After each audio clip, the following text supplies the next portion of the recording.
네, 안녕하십니까. 저는 특허법인 제너의 백동훈 변호사라고 합니다.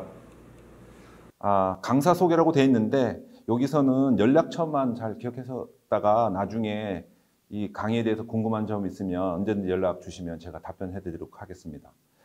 오늘의 강의는 특허 명세서 읽기인데요.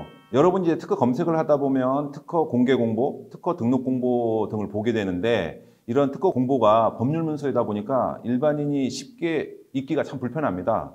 그래서 오늘은 이제 검색된 특허 공보를 보다 쉽게 이해할 수 있도록 특허 명세서 읽기라는 주제로 강의를 진행하려고 합니다.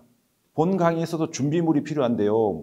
준비물이 큰 건 아니고 나중에 이 명세서를 읽은 다음에 특허 공보에 대해서 한번 서로 같이 보면서 어떻게 읽는지에 대해서 해보려고 한 거기 때문에 키프리스에 가서 이 번호로 그 특허 공보를 다운받으셔서 나중에 강의 내용과 같이 보시면 될 것 같습니다.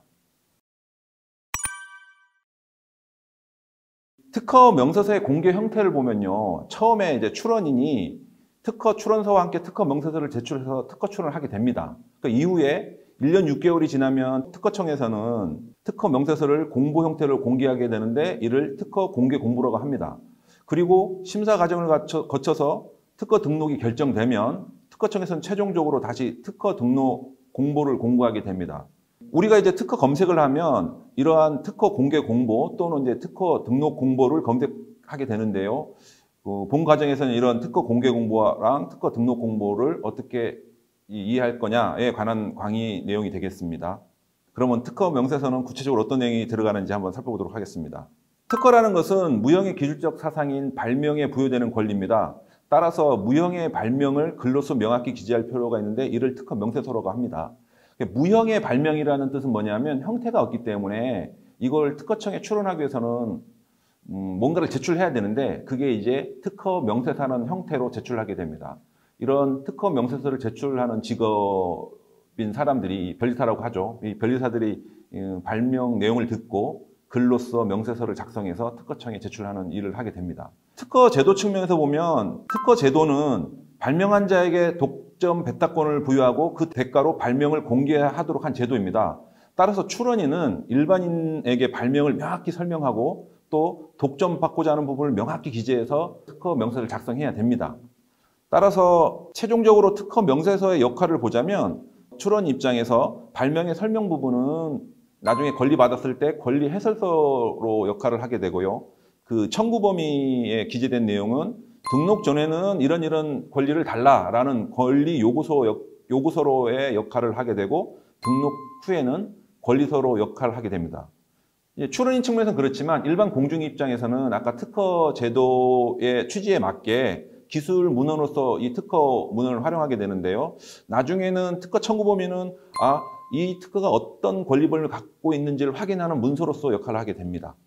그러면 이제 특허 명세서에는 어떤 내용이 들어가게 되냐 하면 결국은 이제 발명의 전 과정을 이제 자세히 집어넣으면 될 건데요. 여기서 보시면 발명의 과정을 문제점을 인식하고 무형의 기술적 사상을 통해 그 문제를 해결하고자 하는 과정이라고 할 때 지금 무슨 말이냐면 우리가 발명의 과정을 보자면 어떠한 문제점을 인식하게 됩니다.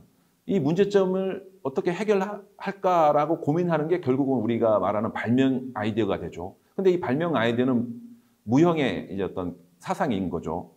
자, 그럼 이런 발명의 일련의 과정을 특허 명세서에 집어넣으면 될 것이다 라는 전제하에 자, 특허 명세서에서는 해결하고자 하는 과제, 즉 발명의 목적이라고 합니다. 그 다음에 아까 그 기술적 사상, 즉 말하자면 이런 과제를 해결하는 수단, 이거를 발명의 구성이라고 하고요. 이런 과제를 해결함에 따라 어떤 효과가 발생하겠는데 이게 발명의 효과라고 합니다. 이 특허 명세서에는 이러한 발명의 목적 구성 효과가 기재되어 있는데요. 우리가 특허 공보를 읽게 되면 이러한 발명의 목적하고 구성, 효과에 대한 이해를 하게 되면 전체적으로 그 특허 명세서에 대해 기재된 발명을 이해하는 과정을 거치게 되는 거죠. 그러면 특허 출원 시에는 특허청에서 어떤 서류를 제출하도록 요청하는가? 이게 법문을 한번 보면 이렇습니다. 자, 특허법 제42조 1항 특허를 받으려는 자는 다음 각 호의 사항을 적은 특허 출원서를 특허청장에 제출해야 한다. 2항 제1항에 따른 특허 출원서에는 발명의 설명, 청구 범위를 적은 명세서와 필요한 도면 및 요약서를 첨부해야 된다라고 했습니다. 그럼 특허 출원서가 있고 특허 명세서, 필요한 도면, 요약들은 다 첨부 문서가 되겠죠. 법문에 따르면 그렇습니다. 특허 출원서는 뭐냐면 아까 저 위에 출원인의 성명, 그 다음에 뭐 대리인의 주소, 대리인의 성명, 일반적인 사항을 적는 맨 겉장이라고 생각할 수 있죠. 그거에 첨부 문서로 특허 명세서, 그 다음에 필요한 도면, 요약서 이렇게 제출하게 되는데요. 이 법문에 따르면 발명의 설명과 청구 범위가 특허 명세서를 구성하게 되고 필요한 도면 및 요약서는 특허 명세서와 별개로 첨부되는 문서로 이해되는데 실무적으로는 도면하고 요약서를 특허 명세서에 적게 해놨습니다. 즉 아까는 이제 필요한 도면 및 요약을 특허 명세서와 별도의 문서인 것처럼 했으나 실무적으로는 특허 명세서라고 해놓고 그 안에 필요 도면이랑 요약서를 같이 적게 해놨다는 얘기죠. 그런데 이제 특허청에서는 이런 발명의 내용을 체계적으로 아까 적어야 되기 때문에 워드 프로세스 문서에 이런 발명의 구성 체계를 명확히 해놨습니다. 그래서 그 칸에 들어가서 적으면 되는데요. 자, 여기 보시면 이 화면에 보시는 게 특허 명세서의 구성인데요. 법문에 따라서 발명의 설명, 청구 범위, 요약서, 도면이 큰 카테고리를 이루고요. 발명의 설명 내부에 발명의 명칭, 발명의 내용, 그리고 발명을 실시하기 위한 구체적 내용 등을 적고 그 중에서 우리가 특허를 받고자 하는 사항을 청구 범위에 적게 해놨어요. 즉 특허 명세서의 전체 구성은 어떤 거냐면 발명의 설명에 이 발명자가 막 적어요. 막 발명에 대해서 적고 이 중에 내가 꼭 특허 받고 싶은 부분을 별도로 특허 청구 범위에 적게 해라. 이런 구성 체계로 돼 있어요. 아시겠죠? 이 체계에 따라서 이제 발명을 이해하면 되는데요. 그런데 우리가 특허 명세서를 작성할 때는 아까 발명의 구성 체계적으로 적지만 이게 출원되고 공보 형태로 이제 공개될 때는 이 우측에 그려진 바와 같이 약간 구성 체계가 달라져요.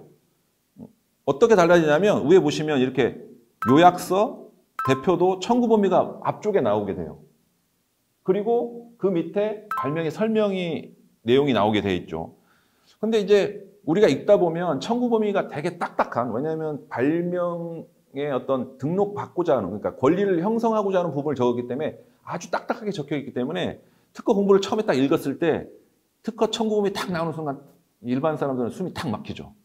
그래서 이 명세서 읽기가 상당히 불편하다는 겁니다. 그래서 오늘 강의에서는 어떤 순서로 읽으면 이 발명의 내용을 파악할 수 있는지에 대해서 설명할 건데요. 자, 아까 설명드린 변리사가 작성한 명세서랑 공개 공부에 작성된 명세서가 어떻게 차이 있는지 한번 비교해서 보겠습니다.